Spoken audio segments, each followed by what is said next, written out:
Isang mapagpalang araw sa ating lahat. Ako si Teacher Rebecca ang makakasama niyo sa bidyong ito. Ngayon ay pag-aaralan natin ang grammar sa unang aralin sa ikalawang markahan, ang ponemang suprasegmental. Ngunit bago yan, alamin muna natin kung ano ang kahulugan ng salitang linguistika sapagkat mayroon itong malaking kinalaman sa ating tatalakayin ngayon. Ang linguistika ay siyentipikong pag-aaral ng isang wika. Mayroon itong 4 na sangay. Una ang ponolohiya, pangalawa ang morpolohiya, pangatlo ang sintaksis, at ang pang-4 naman ay ang semantika. Ano nga ba ang pagkakahulugan ng bawat sangay na ito? Una, ang ponolohiya ay pag-aaral ng mga makabuluhang tunog. Pangalawa, ang morpolohiya ay pag-aaral naman sa pagbuo ng mga salita. Samantalang ang sintaksis ay pag-aaral ng pagbuo ng mga pangungusap. At panghuli, ang semantika ay pag-aaral naman ng pagbigkas o pagbibigay natin ng kahulugan sa isang wika. Sa ponolohiya, ang ponema ang tinuturing na pinakamaliit na unit ng tunog na nagtataglay ng kahulugan. Mayroon itong 2 uri, ponemang segmental at ponemang suprasegmental.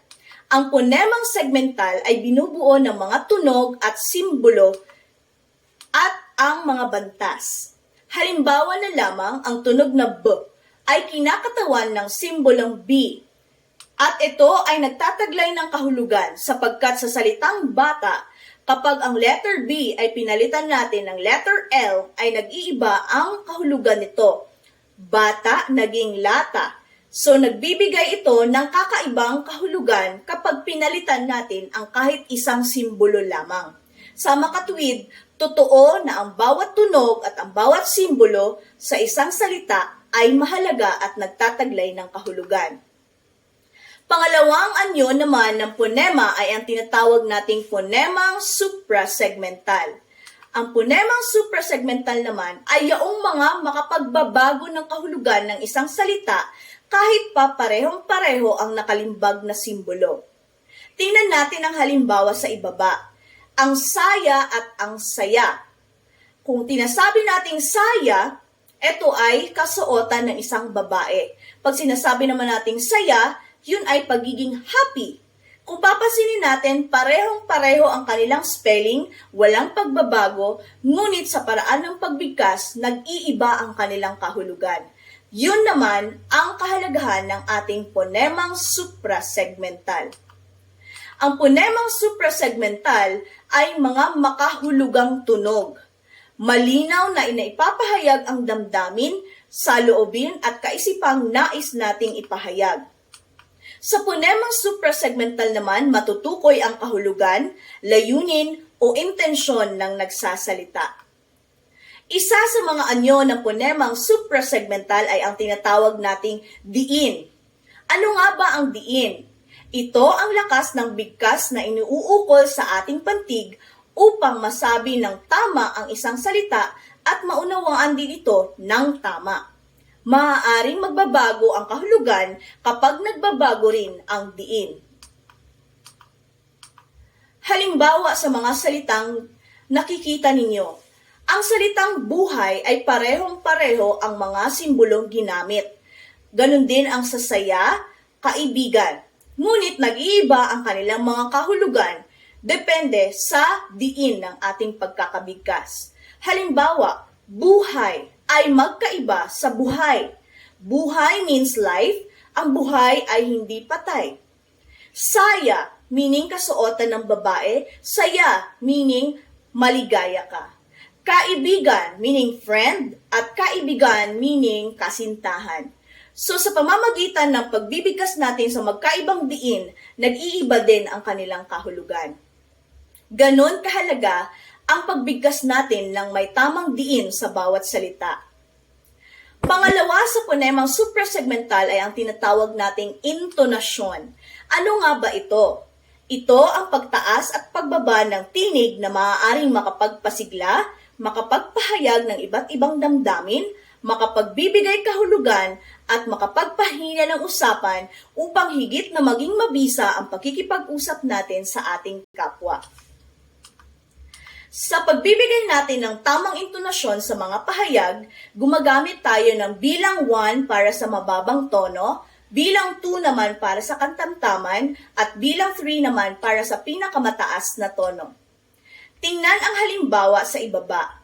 Ang salitang kahapon ay kailangan nating maibigkas na may intonasyong 2-1-3. Ibig sabihin, ang huling pantig ay bibigkasin natin sa may pinakamataas na tono, kung kaya't magiging kahapon. Sa pagbigkas natin, ay mahihinuha natin na ang nagsasalita ay nag-aalinlangan. Sa pangalawang salita na talaga, kailangan nating bigkasin ang salitang yun sa huli na may pinakamababang tono, kaya't magiging talaga. Ibig sabihin, nagpapatibay ka o sigurado ka sa iyong sasabihin. Pangatlo namang uri ng ating ponemang suprasegmental ay ang antala o hinto. Bahagyang pagtigil sa pagsasalita upang higit na maging malinaw ang mensaheng ibig ipahatid sa kausap. Maaari nating gamitin ang simbolo ng kuwit, dalawang pahilis na linya, o gitling para sabihin na doon ang antala o hinto ng ating babanggitin na mga pahayag. Halimbawa, hindi ako si Joshua. Ang hinto ay nasa salitang hindi, kung kaya't babasahin natin siyang hindi. Ako si Joshua. Nagsasabi siya na walang iba kundi siya, si Joshua. Sa kabila namang banda, kapag ang antala o hinto ay ilalagay natin sa salitang ako, magiging hindi ako, si Joshua. Ang hinto ay pagkatapos ng salitang ako, na nag-iiba ang kahulugan. Ngayon ay tumatanggi na siya na hindi siya, kundi si Joshua ang gumawa. Ganon din kahalaga ang pagbibigay ng tamang antala o hinto sa ating pagpapahayag. Sa makatwid, ang ponemang suprasegmental ay nagpapalinaw sa mensahe ng ating sinasabi. Ito ay makabuluhan sa pagsasalita at nahihinuha natin ang damdamin at intensyon ng ating kausap depende sa ponemang suprasegmental na ating ginamit sa ating pagpapahayag. Kaya't paalala, sa bawat pagbigkas natin ng mga salita, alalahaning mabuti ang tamang diin, ang tamang antala at hinto, at ang tamang intonasyon para maibigay natin ang tamang mensahe sa ating kausap. Yun lamang po, ako muli si Teacher Rebecca, nagsasabing paalam at hanggang sa muli. Isang mapagpalang